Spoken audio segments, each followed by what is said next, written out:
Hello, everybody. Welcome to the Buckeye Weekly Podcast. I am Tony Gerdeman, here as always with Tom Orr. Tom, how's it going?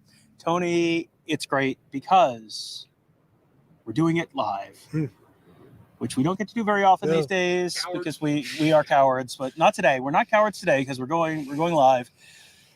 We're here at the Woody Hayes Athletic Center. Gus just got to talk to all of the assistant coaches. All 10 assistant coaches, no James Laurinaitis because he's not one of the 10 countable assistants, but the 10 on-field assistants got to talk to all of them. Mickey Marotti as well, and got to got I think a nice update on everything because we had not talked to anyone since post game of the spring game, and in a lot of these cases, with like the case of Corey Dennis, we talked to him week 1 of spring ball, and then not it. Do you think anything has changed in the quarterback room, or do you think anyone cares about what's happened in the quarterback room since week 1 of spring ball? I don't know. What do you think? No drama, not even a story there. So we'll talk about what we can, but feel free to throw some questions in. That is always the best part of the show is when we don't have to do anything other than to answer questions. So if you got some questions, throw them in. Kevin over here behind the camera, we'll get to them and get them to us. So talk to all of the assistants. It's 11 coaches over the span of like an hour and a half, although I'd say about 7 or 8 of them were all out in the span of about 45 minutes. So it is quite hectic. It's impossible to get to everybody, but I think we did a pretty good job covering ground. If I go through this and like, what was the main storyline? I don't know if there's a main storyline, but the main topic, a big topic, CJ Hicks. Jim Knowles said that, I predict at some point this season you'll see him unleashed. Unleashed was his word, not mine. But I would think people would be excited about that. Buckeye fans would be excited about that because there's been so much discord on social media and message boards for since last season, since CJ Hicks did not play a single snap. They've been clamoring for it and wanting him to play. And so that is going to happen in some form or fashion. The jack position is still what they're talking about, along with some form of linebacker as well. But Mitchell Melton as well, another topic. But CJ Hicks looks like he might be okay. Yeah, unsurprisingly, and I think he gets lumped in together with Sonny Styles a lot, the 2 5-stars on defense who came in last year. And Sonny Styles was coming in as he skipped his senior season of high school essentially, so came in a year early. So I think everyone sort of looked at him and went, well, certainly CJ Hicks will be on the field before Sonny Styles is, and then Sonny Styles was on the field at least on defense before CJ Hicks was. But yeah, he's someone who you had a veteran linebacker unit last year. They were sort of working their way through the jack position. I was very surprised in the season when he hadn't played at all on defense. I was not surprised that he wasn't a major player on defense, but he's someone who, a lot like Sonny Styles, the physical gifts are there in a way that you're not going to keep that guy off the field for too long, and that is it sounds like that's not going to happen at all anymore. Yeah, we'll get back to him. Super chat. Yes, from Jordan Kapler. Kevin stinks. Make sure this money goes towards a hot spot. So from Jordan Kapler, Kevin stinks. Make sure this money goes towards a hot spot. Which now I'm now wondering if we're recording this locally so that the podcast audio will be okay if Kevin's hotspot is terrible. But in Kevin's defense, there's nothing he can do about the odor, and also the Wi-Fi is Ohio State's fault, not Kevin's. In this one narrow instance, I think you're letting him off the hook. But you know what? Today is it's a nice day out. We've had a long day of work. Let's not make things worse and more uncomfortable than they already have been. So thank you for that super chat, Jordan Kapler, as the ambiance. A tradition unlike any other. Buckeye Weekly outdoors. We're standing with our backs to the wind, which should mitigate that. However, still under the flight path from Port Columbus, John Glenn Airport, and also sirens, and also birds flying by and singing, and everything you've come to know and expect from a Buckeye Weekly Sonic experience. The mower and the gator will be by shortly. We have them scheduled. Getting back to CJ Hicks, because then I did ask Jim Knowles, given your plans for him this year, do you feel like you should have played him last year on defense? And he was like, no. I know, guy. I see it. I hear it. People they come in with these 5 stars and think they should just play right away, but there's a process to getting on the field. And he was like, I appreciate what everybody writes. I don't see it. I don't try not to read it unless things are going well, and I want to see it. I'll read the good stuff. I won't read the bad stuff. But then he also says he has people that will say, friends will come up to him like, hey man, don't worry about what so-and-so said about you on social media. He's like, I didn't know, but thank you for telling me that people are talking poorly about me. But no, his answer was no. CJ Hicks shouldn't have been playing at he wasn't ready. Mm-hmm. Everybody has their own path. It did not set him back. I mean, if we're talking about him as this, going to be unleashed as a true sophomore, it seems like maybe he wasn't set back last year. Yeah, it doesn't feel like that's being at least a role player or a situational player in your second year on campus. That's more or less on pace with just about any other position you're going to, offensive line. That's maybe a year later than that. But, to be a second year contributor on defense, think about all the true freshman linebackers who played little to no linebacker as true freshmen. Yeah. I mean, on the current roster, I can think of at least two starters who did not play any linebacker or much linebacker as true freshmen.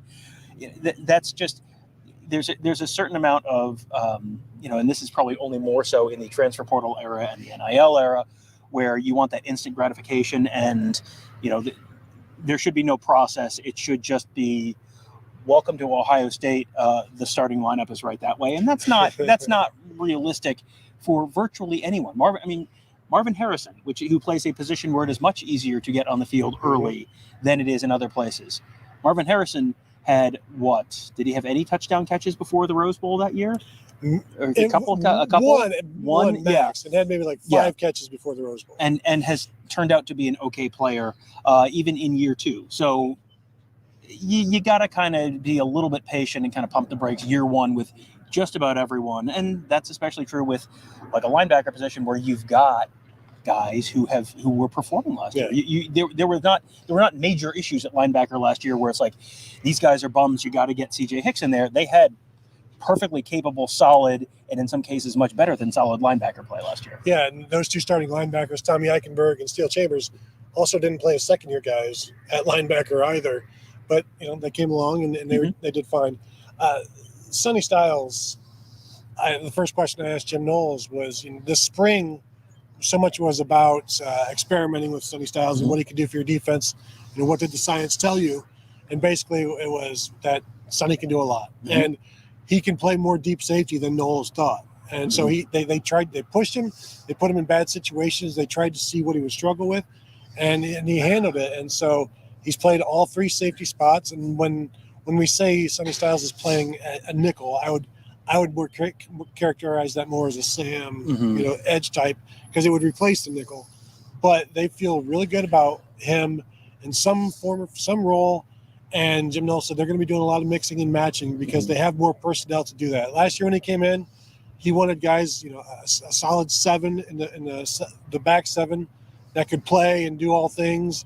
But now he's realized I've got more guys than just seven, so I'm going to utilize as many as I can and make this defense one of the top five in the nation, because he said he's seen enough to this point to think that they can be. Yeah, absolutely. And when you have not only the quality, but also the depth of talent that he has at Ohio State, that's not something he necessarily had at Duke or Oklahoma State. So, you're used to thinking about, hey, I need to have my 7 guys, I need to have my 8 guys, whatever.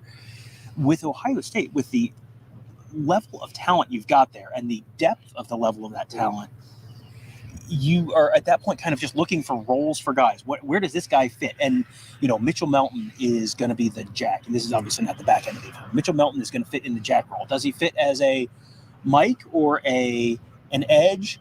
Maybe, but not as well. They have guys who can do that better. So he's in that role. Maybe CJ Hicks is in that role. Sonny Styles is someone who the athleticism, the instincts, just the football IQ, it's all just off the charts. And so he's someone who, I like the idea of like they're field testing him like those old Columbia clothing commercials where, the old lady who was the CEO strapped her kid to the top of a snowmobile or something and was field testing all this stuff and just putting it in as terrible a situation as you possibly could. And then you find, okay, this is how you find out what this person can do. You put them in all these situations where set them up to fail. And then if they don't fail, hey, this is someone who we can trust to do that. That was something that Justin Fry talked about the offensive line with some of the young guys, where you got to throw them in these spots where it might work, it might not work, because you've got to know. He said, you want to know now. You don't want to find out on 3rd and 7 in the fall. You want to know now, this guy can do this guy can't do this. And then once you figure out what they can do, then it's the best 4, the best 5, the best whatever for whatever the unit is. What else did he have to say? Because I didn't get over there. Yeah, Justin Fry. I have long had the opinion that offensive linemen and offensive line coaches are always the best interviews for whatever reason. It's just something about offensive linemen that tends to always make an entertaining interview. He talked about he was asked a lot about Josh Simmons, the transfer from San Diego State, the other SDSU, not a very similar SDSU to South Dakota State. He was asked a bunch about him, and he had an existing relationship with him from recruiting in high school, so that kind of helped a lot. And you kind of cut through some of the vetting of the kid because you kind of know the kid, so that kind of shortens that process a little bit. He was asked a lot about, if you look at anytime you look at, the PFF tweets about Josh Simmons, is like, oh, this guy's terrible. He had look at his grade. It was terrible. He had so many penalties. And Justin Fry said, okay, well, you have to, you got to look at the tape, and you look at the tape, and it's like a bunch of them were cadence issues where it's like 4 offensive linemen jumped. So if 4 guys are wrong, that means 1 guy is wrong. And he said, if you're the guy on the end of the line, who's the closest to the line judge, who's the line judge going to call? It's going to go, nah, that guy. And he said a bunch of it was that. And, it wasn't all of them, but he kind of looked at that, and that was not to him a concern at all. He said a lot of that is, it's just, you just got to coach them and not that they were without false start issues at Ohio State last year, but, that was not necessarily as much of a concern for him. And, said that Zen Michalski, Taker Shabola have both been, they're not shunning the new guy. They're helping him get set up. And, it's more competition. And he said they have treated the arrival of Josh Simmons as this is a positive thing. It's going to make everyone better, which he said, if you don't come at it with that way, if it's, nuts to this guy, he's coming to take my job. He said, that's one of those things that's like, okay, that is a big red flag. He said that hasn't been the case at all. And, where is Josh Simmons going to play? They're going to look left side, right side. They're kind of going to figure it out. But that was one of the big topics for him. That attitude, I wrote about Jordan Hancock today from back in the spring, and he was asked about Davison Igbinosun. He's like, I don't care who they bring in. I want this to be the best in America. We are supposed to be BIA best in America. So you bring somebody in that is really good, that's going to make everybody better. And that's absolutely the attitude that is needed. Kevin, do we have any questions, or can we keep going? No, we got some questions. Jordan Kapler, is Jim Knowles quickly becoming your favorite coach to interview? The only problem with Jim Knowles is that, how many guys did you count today in terms of media people? 30? Yeah, I mean, I counted 30 media people there from all the various outlets, which, let me point out, it's May. It's May. They're not doing spring practice right now. The old joke about Columbus being a drinking town with a football problem, never more true than on the Ohio State football beat. Yeah. Memorial's going on right now, too. Yeah. And so I love talking to Jim Knowles. The problem is, so does everybody else. So it's really hard to just go back and forth. So, but he was really good today. Of course, still asked about the last 2 games last year, and it is what it is. You can only frown about it for so long before you kind of have to move on and get better. And coaches can't be they're not listening to the Smiths the entire time and just getting into their feelings. So you move on, and so that's what he's done. Jim Knowles and his 4-2-5 emo defense. Yeah, exactly. No, I don't think that's how it works. No, and so you find ways to improve and get better, and use all of this talent you've got. I mean, that's why you recruited it. So yeah, he's great to interview. I'm just looking to see if anything else he said. One of the things that I think is going to help with that defense this year, I think the fact that it's the second year in this system, and not just it's the second year in the system, but it's the first time that most of these guys have had the same system 2 years in a row. That's something we talked about a bunch during the spring. I'm going to guess that came up during some of the interviews today, but not in any one that I was in. But that I think is just something that I think we need to keep emphasizing to people, that this is going to be so different this year because you have guys who have now played in the system. You're not learning the system. You've got it. You're probably installing some different little wrinkles and stuff, but that's not, you don't have to do a bunch of cramming to get up to speed. You kind of are up to speed. He has a better sense for what he has in terms of weapons, what he has in terms of how you can deploy them. That all kind of points in a very positive direction. Yeah, and in that line, talking about Tommy Eichenberg, one of the things that made him so good last year is he understood the defense. Mm-hmm. He knew the play. He knew the assignment. He knew where everybody else was going. He also knew that where the ball was going to be pushed to. So he would take the straight line to the ball, and that's what made him so effective. And so the goal this year, he says, basically to have 11 Tommy Eichenbergs. It's not going to be the 0-11-0 defense, but you want 11 guys who know where the ball is going. And the goal of the entire scheme, that play, and where it is supposed to push things. Yeah, and that's something that if you have guys who really not only understand what they're supposed to be doing, but understand what everyone else is supposed to be doing and why they're supposed to be doing that. And then, like you said, this is I know what I'm doing and I know what you're going to do. That's when you're a step ahead, because the defense is typically a very reactive. That's the reactive side of the ball. You're defending what the offense is doing. If you know in advance, here's what we're going to do, and the offense is going to look at this and go, okay, well, here's the response to that. If you have the response to their response before they do it, well, guess what? You beat them there, and then they have to come up with another response, and that's when you get a little into the more cat and mouse kind of stuff. Yeah, the chess match, as Jim Knowles was saying. Kevin? Yeah, Isaiah Brockman.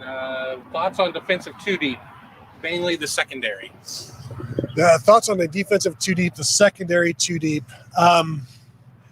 That's an interesting question, because what package are we talking about? What down and distance are we talking about? It starts to get into that kind of minutia, but in terms of just a pure base defense for them, I'm thinking, the secondary is probably Denzel Burke and Jordan Hancock, probably, and then the twos are Davis Nigbinosin and Jair Brown. And I would say Davis Nigbinosin maybe a co-starter. A three-way start there.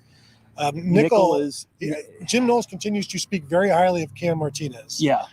Jihad Carter, he said he's seen enough from him to know that he can play. Mm-hmm. Now he's versatile enough to play anywhere, but I think they brought him in to be a nickel, but he has that versatility. So, put those two there. Sonny Styles could slot in there if that becomes more of a Sam and less of a nickel. An early downs type of thing. Mm-hmm.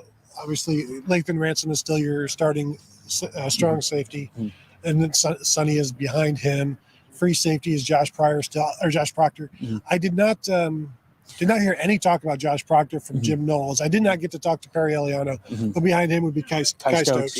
Yeah. So that's basically the two deep in a nutshell of the secondary. Yeah, and I think you're going to have maybe some minor changes. So, situationally, you'll have can Sonny Styles play that deep safety spot? It sounded like maybe he slots in there occasionally, but that's maybe not even lining up there. That may be more disguising the coverage, and the deep, the nickel goes deep, and then the free safety comes in, or I really think you could see it's kind of like the old bullet, the Pete Werner 2019 thing, where sometimes he's a linebacker, sometimes he's split, way back, as the deep safety. I think he can do whatever you need from play to play, against no huddle offense, the 12 personnel, the tight end is on the line. Sometimes he'll flex out. I think there's a lot that you can do with them and without having to sub, but also Jim Knowles wants to sub. Mm-hmm. Yeah, and you're going to be subbing guys in and out to keep people fresh, because if you've got the other team is playing 5-6 wide receivers and your two outside corners are playing 60 snaps a game, guess what? They're going to get tired before the wide receivers get tired, and that tends to be a problem. And it feels like they have the depth at that corner, those outside corner spots, where they should be comfortable playing any of those top four. And is it mainly the top three, and then also there's number 4 with Jair Brown, maybe? But those are 4 guys who started games last year. Davis Nigbinosin started at Ole Miss. Jair Brown started at least once or twice for Ohio State. they are guys where what we saw this spring led us to go, I think they should be pretty comfortable with them, and they feel pretty comfortable with them. So I think you're going to see maybe more rotation there than you did last year, just because there were so many healthy guys. Yeah, and Jair Brown could factor in at nickel as well, as we saw in the spring, or corner. Kevin? Here we go. Kevin, why would you make the plane so loud? Billy Tuesday says A+ on Tom and Tony's colors. How about that? Is that A+ on the colors. Like it goes well with us. It accentuates our. Brings out our eyes. Yes. Yeah. Yes. So thank you for that. It could have been a super chat, though, honestly. Yeah. If you're going to compliment us, pay us. I'm just thinking through a couple. One thing that I think is worth mentioning. It's something that we have not talked a lot about, just because there hasn't been a whole heck of a lot of information about it. But it's one of those. We end up talking a lot about the on-field stuff. This is maybe the most consequential off-field stuff story involving Ohio State this year. The status of Avery Henry, the offensive lineman, who is in his cancer is in remission. Justin Fry talked a bunch about him, was asked about him, and just talk about how impressive he is and just what a fighter he is. And his, he was never a woe is me. It was just like in the way that Ohio State players and coaches talk about next man up, it was just kind of like, well, okay, that's too bad. I'm going to beat it, so it's fine. And he is in remission. As far as his long-term prognosis, in terms of playing, like that conversation it sounds like that conversation hasn't even happened yet. Like in terms of a timeline, Justin Fry said, that's all up to the doctors. They're gonna, it doesn't sound like you should look for him on the field this fall, but he's someone who, just having gotten to the point where he's in remission, really, really, really inspiring story. Very, very impressive kid, and someone who you hope it works out for him to get back on the field in the future. Yeah, absolutely, and that was obviously great news, and it is interesting to watch coaches talk about stuff like that and talk about Avery, and just it lifts them up to see that sort of stuff, and players you care about overcome that, and because obviously it's better than the alternative. The one other thing that Justin Fry talked about in terms of some of the younger guys, he was talking about how things looked a little ragged at times this spring, especially with the getting into your depth. And he goes, you got to remember, you're playing a bunch of guys who should be going to their high school proms. Yeah. So when you've got Josh Padilla and Luke Montgomery and Austin Surveld and Miles Walker out there, well, it's going to look a little rough. He said, but what impressed him was by the end of the spring, it didn't look like that anymore. And that's what you're looking for, because that's another position. We talked earlier about CJ Hicks didn't play on defense last year. Well, guess what? None of those guys are probably playing any kind of meaningful snaps this year.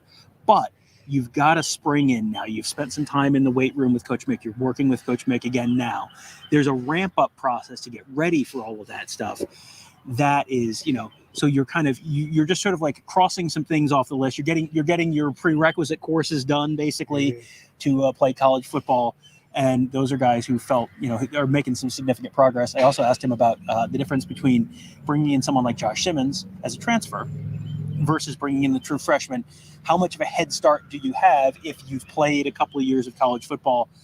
And you're still learning the program. You're playing at a higher level. You're practicing differently. You're learning a new scheme, all that kind of stuff. But he said that makes a big difference. Which unsurprisingly, a couple of years in a college strength program, that's a big deal when you're an offensive lineman, because you're moving up to another level of competition at Ohio State from San Diego State. But still, that is you've kind of done some of the initial strength work. You've done you've gotten used to playing at a college speed, not necessarily Big Ten college speed, but a college speed. That kind of shaves some of the initial steps off that process and gets you ready to play a lot quicker than you would be. Back to those freshman offensive linemen, I spoke with Luke Montgomery's high school coach at Findlay about the progression this spring, and he said, look at his first practice to the spring game, and he grew immensely just in those 15 practices, and you could see a different player. And it was a learning experience for all of those guys, and they all did well when given that opportunity. I was talking to Corey Dennis, and this is something that I'm always focused on in terms of the quarterbacks when they're off the field. How are they interacting with their teammates? And I said, how much do you pay attention to that? He's like, I pay attention to that all the time. I'm always looking to see, because you want your quarterbacks to be leaders. You want teammates to be attracted to them, and and for them to be together. And because I always go back, and we've talked about this for years, the way Joe Burrow was attached to JT Barrett. And, and so I'm always watching that. And I see Kyle McCord and all of these social media things with his teammates going to a hospital, going to wherever. And he said, Corey Dennis said, I watch that all the time. I'm always looking for that. It's something you need to have. You can try to force it, and you do encourage it, but it has to happen naturally. And if it doesn't, that guy is probably not going to be a leader for you. And he said both of the guys on this team, Devin Brown, Kyle McCord, are excellent at that.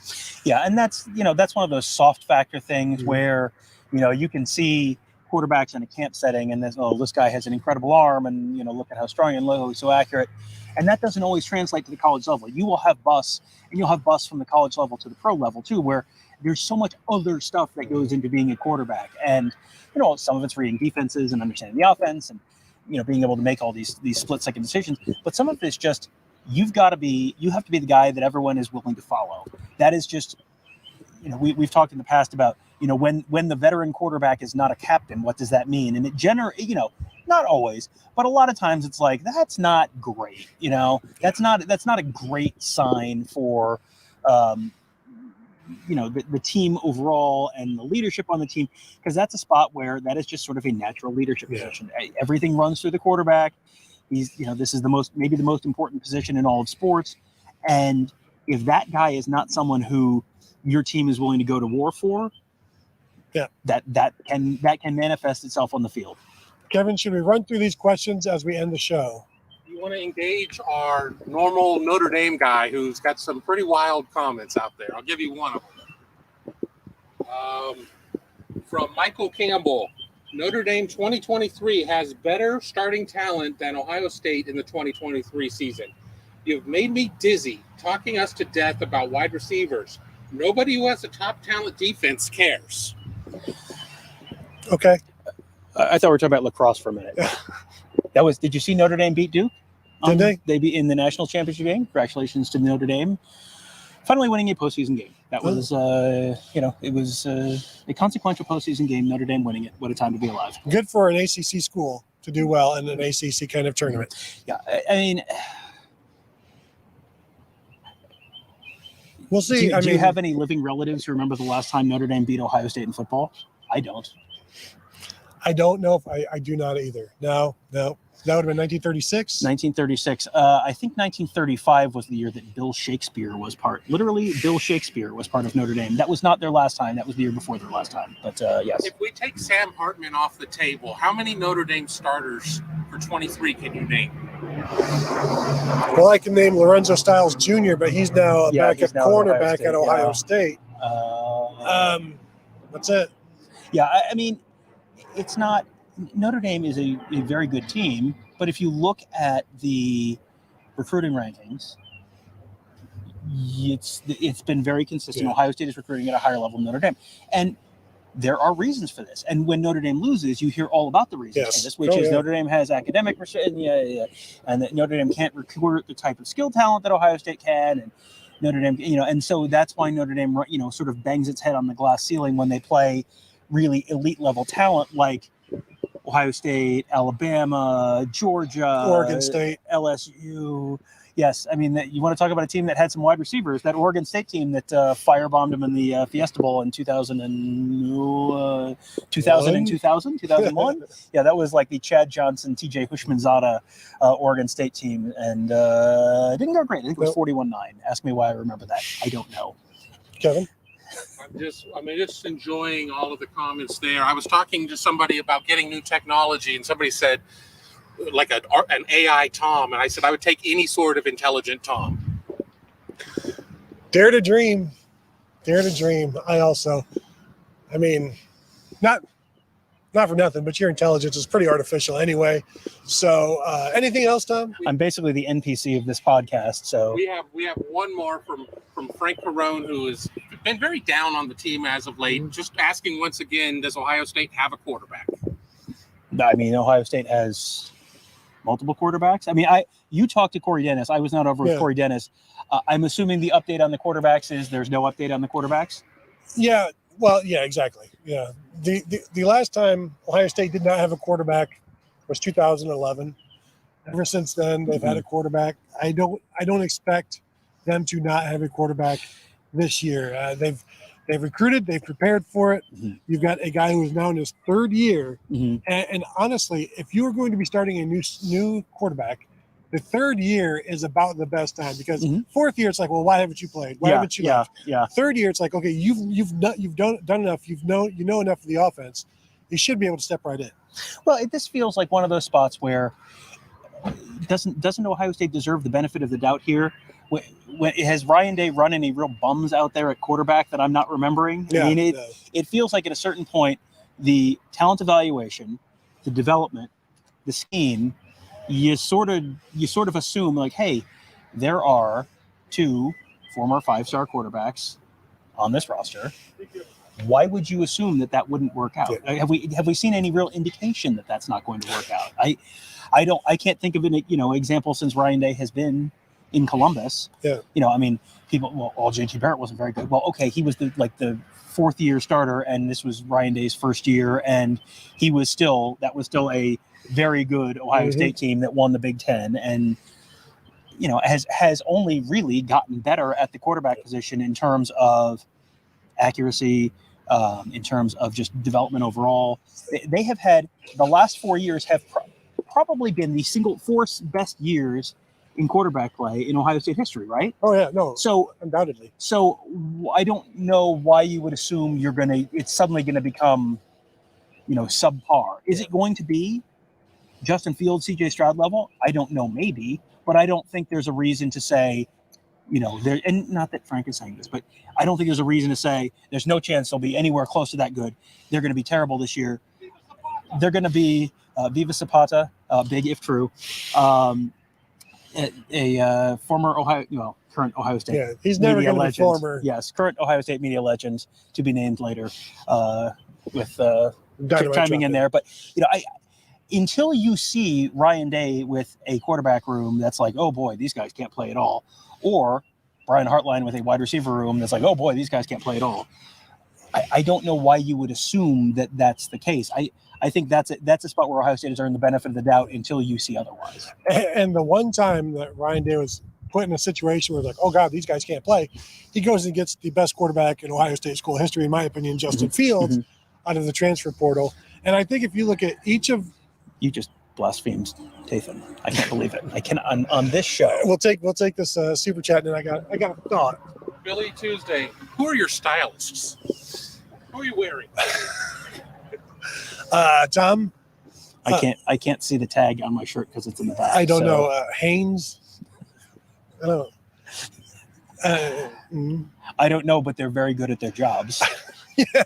Yes. They're both married. We know who their stylist. Yeah. Anyway, yeah. So thank you for that. Fantastic. Yeah.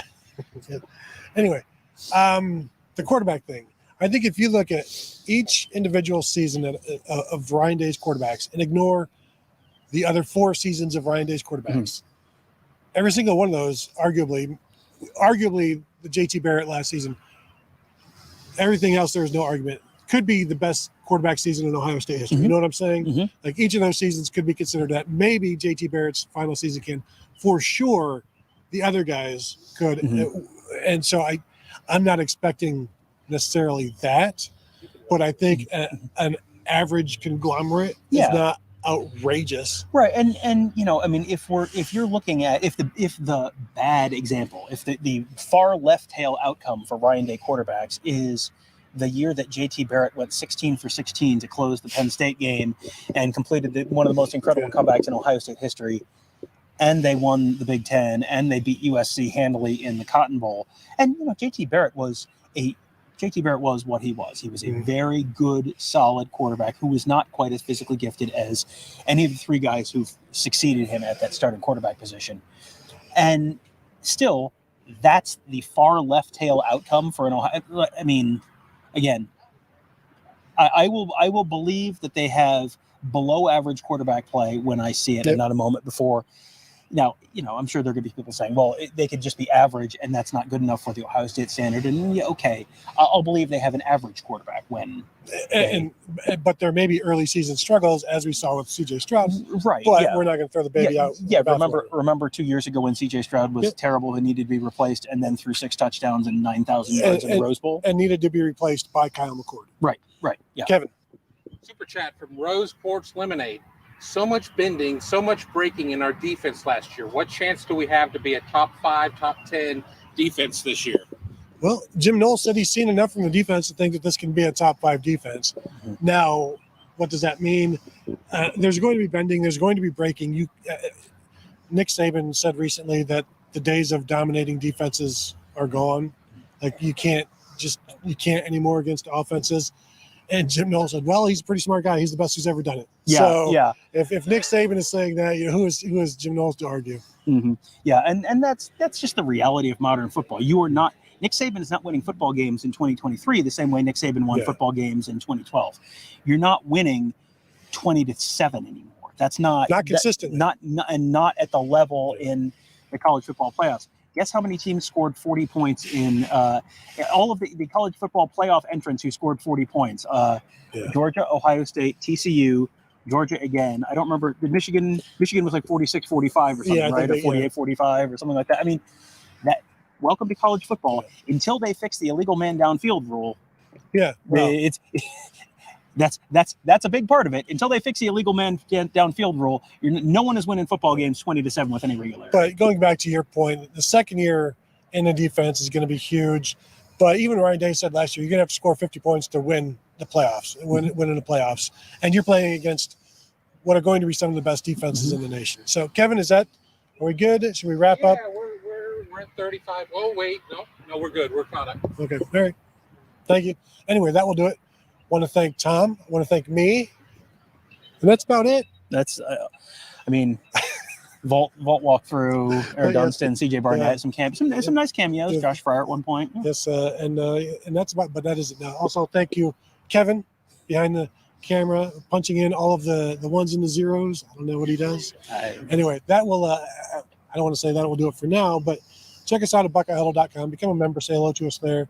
If you're a member at another site and your subscription is about to come up, maybe come over our way, see how we're doing. Come talk to us on the message board, say hello to us there, and of course find us at YouTube. If you're watching this, go ahead and hit the thumbs up, subscribe if you haven't, all that good stuff. So thank you all for tuning in, and we'll talk to you guys later.